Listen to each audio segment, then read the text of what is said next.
అంటే ప్రజా పాలన మీద ప్రజల తిరుగుబాటు ప్రారంభమైంది.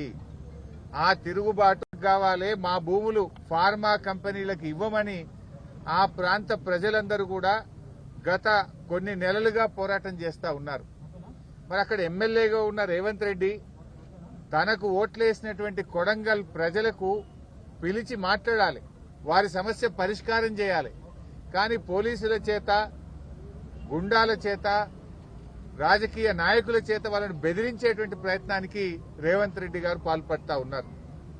అంటే నీకు ఓటేస్తే ఏదో మేలు జరుగుతుంది, మేమంతా బాగుపడతాము, 15,000 రూపాయల రైతు భరోసా వస్తుంది, 2,500 మహాలక్ష్మి వస్తుంది, 4,000 పెన్షన్ వస్తుంది అని మేం బాగుపడతామని నీకు ఓట్లేస్తే, నీకు ఓట్లేసిన పాపానికి ఆ లఘుచర్ల గ్రామ ప్రజల మీద కర్కశంగా ఇవాళ నువ్వు వ్యవహరిస్తా ఉన్నావు.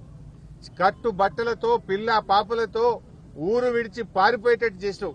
అంటే నీకు ఓట్లేసి గెలిపిస్తే నువ్వు వాళ్ళకి ఇచ్చిన బహుమానం ఇది? వాళ్ళ భూములు గుంజుకోవడమే, కుట్రపూరితంగా చేయడమే నువ్వు ప్రజలకు చేసే సేవనా అని చెప్పి మేము అడుగుతా ఉన్నాం. పట్నం నరేందర్ రెడ్డి గారు ఒక ప్రతిపక్ష పార్టీగా, ప్రతిపక్ష నాయకుడిగా ఆ రైతులకు అండగా నిలిచే ప్రయత్నం చేసినాడు, రైతులకు ధైర్యాన్ని ఇచ్చే ప్రయత్నం చేసినాడు. ఆయనకు ఏ సంబంధం లేదు. కాంగ్రెస్ పార్టీ నాయకులు మాట్లాడుతుండ్రు, ఈ సంఘటన జనీకులు రాయించుడు, అబద్దాలు మాట్లాడు, కాంగ్రెస్ నాయకులు ప్రెస్ మీట్లు పెడుతుండ్రు. పోలీస్ రిమాండ్ ఒకే ఒక్కసారి ఆ రోజు ఫోన్ వచ్చిందని చెప్పి అని ఇవాళ మీరు ప్రతిపక్షాల మీద అక్రమ కేసులు పెట్టచ్చు, కానీ ప్రజా తిరుగుబాటు నుంచి తప్పించుకోలేరు. ఇవాళ నేను అడుగుతా ఉన్నా, ఎవరు జరిగినా బీఆర్ఎస్ కుట్ర అంటాడు. మొన్నటిదాకా నిరుద్యోగ యువత అశోక్ నగర్ లో ఎస్సీ, ఎస్టీ, బీసీలకు అన్యాయం జరుగుతా ఉంది, జీవో 29 రద్దు చేయండి అని చెప్పి అశోక్ నగర్ లో నిరుద్యోగ యువత రోడ్ల మీదకి వస్తే అది దాని వెనుక బీఆర్ఎస్ పార్టీ ఉందని రేవంత్ రెడ్డి గారు మాట్లాడుతూ ఉంటారు.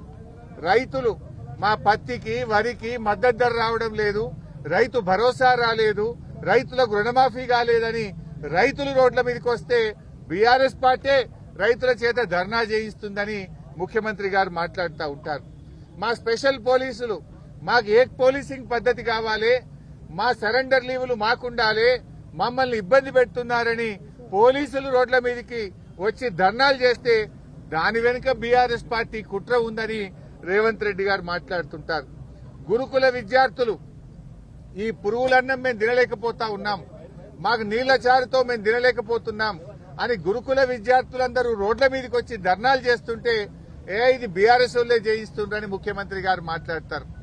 చివరికి ఆయన స్వంత నియోజకవర్గంలో మా గిరిజన సోదర సోదరీమణులు మా భూములు మాకు కావాలి, ఫార్మాసిటీకి మేము భూములు ఇవ్వము అని చెప్పి నీ నియోజకవర్గ గిరిజనులు రోడ్ల మీదకి వచ్చి పోరాడితే దీని వెనుక బీఆర్ఎస్ పార్టీ కుట్ర ఉందని రేవంత్ రెడ్డి గారు మాట్లాడుతుంటారు.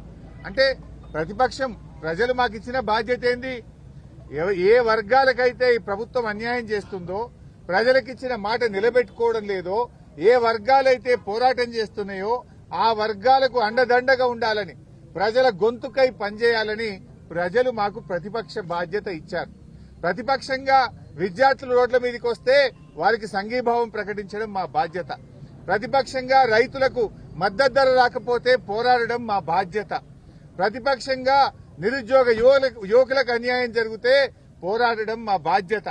మరి నువ్వు ఎస్సీ, ఎస్టీలకు అన్యాయం చేసి వాళ్ళ భూములు గుంజుకుంటే వాళ్ళు రోడ్ల మీదకి వస్తే నైతిక మద్దతు ఇవ్వడం మా బాధ్యత. పోలీసులు రోడ్ల మీదకి వస్తే పోలీసుల హక్కులు కాపాడడం కోసం కూడా వారి పక్షాన నిలబడడం ప్రతిపక్షంగా మా బాధ్యత. లేకపోతే ఏం చేయాలి? నువ్వు చేసే తప్పులకు, నువ్వు చేసేటువంటి నేరాలకు, నువ్వు చేసేటువంటి అక్రమాలకు మేము చిరుతలు వాయిస్తూ నీకు చెక్క భజన చేయాలనా? చిరుతలు వాయిస్తూ నువ్వు చేసే తప్పులకు మేము భజన చేయాలనా? నీ తప్పులను ఎత్తి చూపడమే మా బాధ్యత. నువ్వు చేసే అన్యాయాలను, అక్రమాలను ఎదిరించడమే మా బాధ్యత. పీడిత ప్రజలకు, పీడిత వర్గాలకు అండదండగా నిలబడమే ప్రతిపక్షంగా మా బాధ్యత. నువ్వు అనుకుంటున్నావేమో బీఆర్ఎస్ నాయకుల మీద కేసు పెట్టాని, మమ్మల్ని అక్రమంగా ఇరికించాలనుకుంటున్నావు. పెడితే పెట్టు. మాకు ఉద్యమాలు కొత్త కాదు, అరెస్టులు కొత్త కాదు, జైళ్లు కొత్త కాదు. తెలంగాణ ఉద్యమంలో అనేక కేసులు ఎదుర్కొన్న వాళ్ళం, తెలంగాణ ఉద్యమంలో జైళ్లకు పోయొచ్చిన వాళ్ళం. కానీ మా బాధల్లా నీకేదన్నా బీఆర్ఎస్ మీద కోపం ఉంటే నన్నో కేటీఆర్ నో మా లక్ష్మారెడ్డినో మా పల్లా రాజేశ్వరరెడ్డిని జైల్లో వేయండి, మేము పోతాం. కానీ అమాయకులైన గిరిజన రైతులను ఎందుకు జైల్లో వేసినామని మేము అడుగుతా ఉన్నాం. తక్షణమే ఆ గిరిజన రైతులను వెంటనే విడుదల చేయాలని చెప్పి బీఆర్ఎస్ పార్టీ పక్షాన్ని డిమాండ్ చేస్తా ఉన్నాం. ఏమడిగిండ్రు గిరిజన రైతులు? వాళ్ళు మా భూమి మాకు కావాలని మాట్లాడిండ్రు. దానికి నువ్వు కేసులు పెడతావా? ఇది ఎక్కడి న్యాయమో అని చెప్పి మేము ప్రశ్నిస్తా ఉన్నాం. ఈ అన్యాయాలను ఎట్టి పరిస్థితుల్లో నువ్వు ఎన్ని అక్రమ కేసులు పెట్టినా, మమ్మల్ని ఎన్ని రకాలుగా వేధించినా బీఆర్ఎస్ పార్టీ నిన్ను ప్రశ్నిస్తూనే ఉంటది, నీ వెంట పడుతూనే ఉంటది, పేదల పక్షాన పోరాటం చేస్తూనే ఉంటదని చెప్పి కూడా హెచ్చరిస్తా ఉన్నాం. అయినా నాకు అర్థం కాదు, ఇదేం ప్రజాస్వామ్యం? నువ్వేం చెప్పినావు ఆ రోజు? 6 గ్యారంటీలతో పాటు 7వ గ్యారంటీ ప్రశ్నించే హక్కు ఇస్తున్నాం, ప్రజాస్వామ్యం ఇస్తున్నాను. ఎక్కడ ప్రజాస్వామ్యం ఉంది? ప్రశ్నిస్తే కేసులు పెడుతున్నావు, ప్రశ్నిస్తే అక్రమ జైళ్లలో పెడుతున్నావు, నువ్వు ప్రశ్నించే అవకాశం లేకుండా చేస్తున్నావు. ఆ రోజు మల్లన్న సాగర్ లో నువ్వు వచ్చి 2 రోజులు నిరాహార దీక్ష చేసినావు, నిన్ను ఆపిందా బీఆర్ఎస్ పార్టీ? మల్లన్న సాగర్ లో నువ్వు వచ్చి 2 రోజులు నిరాహార దీక్ష చేసినావు, నిన్ను అరెస్ట్ చేయలే కదా? నిన్న ఆ ఊర్లకు బోనిచ్చినాం కదా?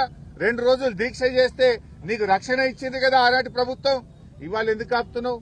నిన్న మా మత్స్యాచారి గారు ప్రతిపక్ష నాయకుడు లగిచెర్లకు వెళ్తావు, ఆ రైతులకు, ఆ అక్క చెల్లెలకు, ఆ పిల్లలకు, వృద్ధులకు మానసికంగా ధైర్యాన్ని ఇస్తామని మా నాయకులు వెళ్తే వాళ్ళను నువ్వు అరెస్ట్ చేసినావు. మా ఆర్ఎస్ ప్రవీణ్ కుమార్ ను, కార్తీక్ రెడ్డిని, మా వాళ్ళందరినీ కూడా నిన్ను అరెస్ట్ చేసినావు. అదేవిధంగా లోకల్ ఎంపీ డీకే అరుణ గారు పోతే నిన్ను అరెస్ట్ చేసినావు. ఇదెక్కడి ప్రజాస్వామ్యం? ప్రజాస్వామ్యం అంటే ఇదేనా? అర్ధరాత్రి చీకట్లో దొంగ రాత్రి మహిళల ఛాతి మీద కాళ్లు పెట్టి తొక్కుతూ నువ్వు అరెస్ట్ చేసినావు. ఇదేనా ప్రజాస్వామ్యం? 9 నెలల గర్భిణీ స్త్రీ మీద ఛాతి మీద కానిస్టేబుళ్లు తొక్కుతూ ఇంట్లో ఉండే మగవాళ్లను కొడుతూ వాళ్ళని తేవడమే ప్రజాస్వామ్యమా అని నేను అడుగుతా ఉన్నా. ఏంది నీ నియోజకవర్గ ప్రజలకు నువ్వు చేసే సేవ ఇదా అని నేను రేవంత్ రెడ్డిని అడుగుతా ఉన్నా. ఇలా ఈ ప్రజాపాలన మీద ప్రజల తిరుగుబాటు నీ కొడంగల్ నుంచే ప్రారంభమైంది. నువ్వు అక్రమంగా అరెస్ట్ చేసి మా నరేందర్ రెడ్డిని జైల్లో పెట్టావు కావచ్చు, మా కేటీఆర్ మీద కుట్రలు చేస్తావు కావచ్చు, కానీ తిరుగుబాటు ఆగదు. నిన్ను ప్రజలు గద్దెదించేదాకా కూడా వదిలిపెట్టరు అని హెచ్చరిస్తా ఉన్నా. అయినా దేనికోసమే ఫార్మాసిటీ?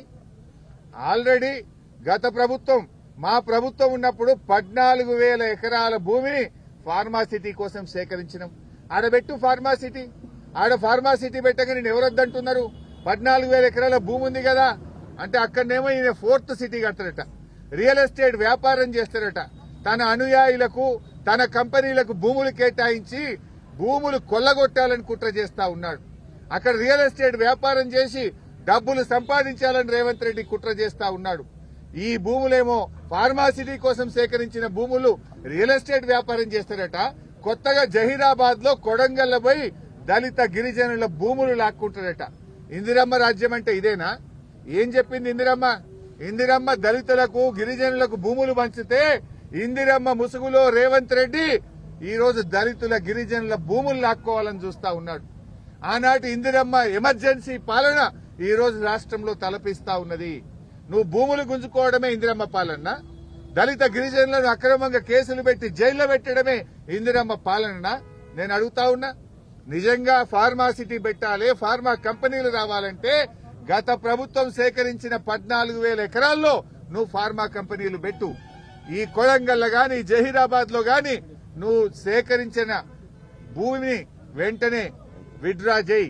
రైతుల భూములు రైతులకు ఉంచు, రైతులను అన్యాయంగా వేధించొద్దు అని చెప్పి రేవంత్ రెడ్డి ప్రభుత్వాన్ని మేము హెచ్చరిస్తా ఉన్నాం. అయినా నీ ప్రాధాన్యత ఏంది? నీ ప్రాధాన్యత అదాని, నీ ప్రాధాన్యత నీ తమ్ముళ్ళు, నీ ప్రాధాన్యత నీ అల్లుళ్ళు.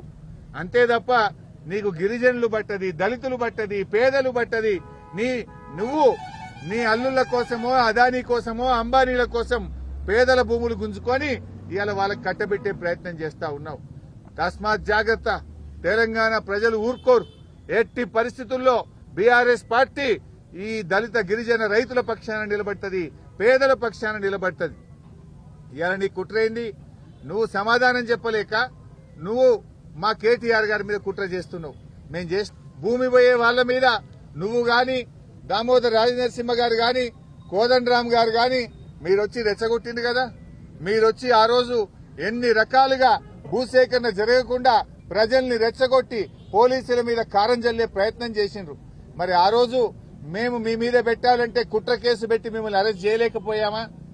ఆ తప్పుడు పనులు మేము చేయలే. ప్రజాస్వామ్యబద్దంగా మేము వ్యవహరించాం. ఇవాళ నరేందర్ రెడ్డి గారికి ఏ సంబంధం లేదు. నరేందర్ రెడ్డి గారు అక్కడ ఒక ప్రతిపక్ష నాయకుడిగా, మాజీ ఎమ్మెల్యేగా ప్రజలు, గిరిజనులు, రైతులు తన దగ్గరికి వచ్చినప్పుడు తను నైతిక మద్దతునిచ్చాడు. ప్రభుత్వం దృష్టికి తీసుకుపోయాడు. ప్రభుత్వంతో ఈ భూములు తీసుకోవద్దని చెప్పి ఆ రైతుల కోసం ఆయన మాట్లాడే ప్రయత్నం చేసినాడు. పార్టీ దృష్టికి తెచ్చాడు. ఇవాళ నరేందర్ రెడ్డి గారిని ఇరికిస్తారు. మళ్ళా ప్రశ్నించే గొంతు ప్రతిరోజు ప్రభుత్వం మీద పోరాడుతున్న కేటీఆర్ ను కూడా అక్రమంగా ఇరికించారు. ఇప్పుడే మేము ఆయనతో మాట్లాడాం, నరేందర్ రెడ్డి గారితో. ఆయన రిమాండ్ రిపోర్ట్ లో ఏం రాశారో తెలియదట ఆయనకు. రిమాండ్ రిపోర్టును 5 నిమిషాల ముందు మెజిస్ట్రేట్ గారి ముందు ప్రవేశపెట్టే ముందు రిమాండ్ రిపోర్ట్ మీద సంతకం పెట్టించుకున్నారు. ఆ రిమాండ్ రిపోర్ట్ లో ఏముందో నాకు తెలియదు. జైల్లో పొద్దున పేపర్లు చూస్తా ఉంటే రిమాండ్ రిపోర్ట్ లో కేటీఆర్ గారికి కూడా దీనిలో ప్రోద్బలం ఉన్నదని, కేటీఆర్ గారు ఎన్ని డబ్బులు ఖర్చయినా పెట్టమని చెప్పినట్టు వీళ్లే రిమాండ్ రిపోర్ట్ రాసి, రిమాండ్ రిపోర్ట్ లో చదివే అవకాశం లేకుండా సంతకం పెట్టించి ఇవాళ తప్పుడు రిమాండ్ రిపోర్ట్ రాసినారు. తప్పుడు రాసిందని చెప్పి నరేందర్ రెడ్డి గారు మాకు చెప్తూ ఆయన చాలా బాధపడ్డాడు. అసలు నాకే సంబంధం లేదు, నాకే విషయము తెలియదు, కేటీఆర్ గారికి సంబంధం ఉందని ఆయనని ఇరికిచ్చారు. ఇది అన్యాయం. అసలు రిమాండ్ రిపోర్టు రాసే ముందు నాతో మాట్లాడలేదు, ఏమి రాశారో చదివే అవకాశం నాకు ఇవ్వలేదు, రిమాండ్ రిపోర్ట్ లో ఏముందో నాకు తెలియకుండా ఒత్తిడి చేసి నాతో సంతకం పెట్టించారు. అంతకుమించి నాకు తెలియదు. ఈ విషయాన్ని మీకు చెప్పడమే కాదు, నిన్న మెజిస్ట్రేట్ కూడా చెప్పాను. మెజిస్ట్రేట్ గారి ముందు కూడా ఆ రిమైండ్ రిపోర్ట్ లో ఏముందో నాకు తెలియదు, ఒక్క నిమిషం ముందే నాతో సంతకం పెట్టించారనే విషయాన్ని నిన్న మెజిస్ట్రేట్ గారికి కూడా చెప్పానని చెప్పి నరేందర్ రెడ్డి గారు చెప్పారు. అంటే దీన్ని బట్టి ఏమర్థమవుతుంది? నరేందర్ రెడ్డి గారిని ప్రశ్నించే గొంతు గనక ఇవాళ ఆయన జైల్లో పెట్టి అక్కడ భూములు గుంజుకోవాలని చూస్తున్నాడు. నరేందర్ రెడ్డి గారు లేకపోతే ఆ ప్రాంతంలో ఫార్మా కంపెనీల కోసం, బడా బాబుల కోసం ఆయన భూములు గుంజుకోవాలని చూస్తున్నాడు. నేను అడుగుతా ఉన్నా, నీ ప్రేమ ఎవరి మీదనే రేవంత్ రెడ్డి? నీకు ఓట్లేసి నిన్ను రాజకీయ భిక్ష పెట్టిన వాళ్లకు, నిన్ను ఓట్లేసి ఎమ్మెల్యేగా గెలిపించిన కొడంగల్ ప్రజల మీద నీ ప్రేమ గింతేనా? కొడంగల్ ప్రజల మీద నీకు ప్రేమ లేదు, ఫార్మా కంపెనీల యాజమాన్యాల మీద నీకు ప్రేమ ఉన్నది. నీ ప్రేమ నీ అల్లుడి మీద, బడా బడా పారిశ్రామిక కంపెనీల మీద. అంటే నువ్వేంది కాకులను కొట్టి గద్దలకేసే ప్రయత్నం లాగా, అంటే రైతుల నోర్లు కొట్టి గిరిజన రైతుల భూములను అక్రమంగా గుంచుకొని ఫార్మా కంపెనీల బడా బడా బాబులకు ఆ భూములు కట్టబెట్టడం కోసం నువ్వు పనిచేస్తున్నావు. ముఖ్యమంత్రి ఉన్నది ఇందుకేనా? దళితుల గిరిజనుల నోళ్లు కొట్టడానికేనా? పేదల భూములు గుంజుకోవడానికేనా? ఇదేనా అని మేము అడుగుతా ఉన్నాం. నరేందర్ రెడ్డి గారు ధైర్యంగా ఉన్నారు. ఆయన ధైర్యంగా ఉండమని చెప్పి బీఆర్ఎస్ పార్టీ ఆయనకు పూర్తి అండదండగా ఉందనేటువంటి విశ్వాసాన్ని మేము ఆయనకు చెప్పాం. తప్పకుండా న్యాయం గెలుస్తుంది, ధర్మమే నిలబడుతుంది. నువ్వు అక్రమంగా కేసు పెట్టచ్చు, మమ్మల్ని జైల్లో పెట్టచ్చు, మాకు న్యాయం మీద నమ్మకం ఉంది, న్యాయస్థానాల మీద మాకు నమ్మకం ఉన్నది. మా న్యాయవాదులు తప్పకుండా పోరాడతారు. నిర్దోషిగా నరేందర్ రెడ్డి గారు బయటకు వచ్చేది ఖాయం. నరేందర్ రెడ్డి గారికి ఏ సంబంధం లేకుండా అక్రమంగా ఆయనని కేసులో ఇరికిచ్చారు. తప్పకుండా న్యాయస్థానంలో మాకు న్యాయం జరుగుతుందని, నిర్దోషిగా నరేందర్ రెడ్డి గారు బయటకు వస్తారనే సంపూర్ణమైన నమ్మకం మాకుంది.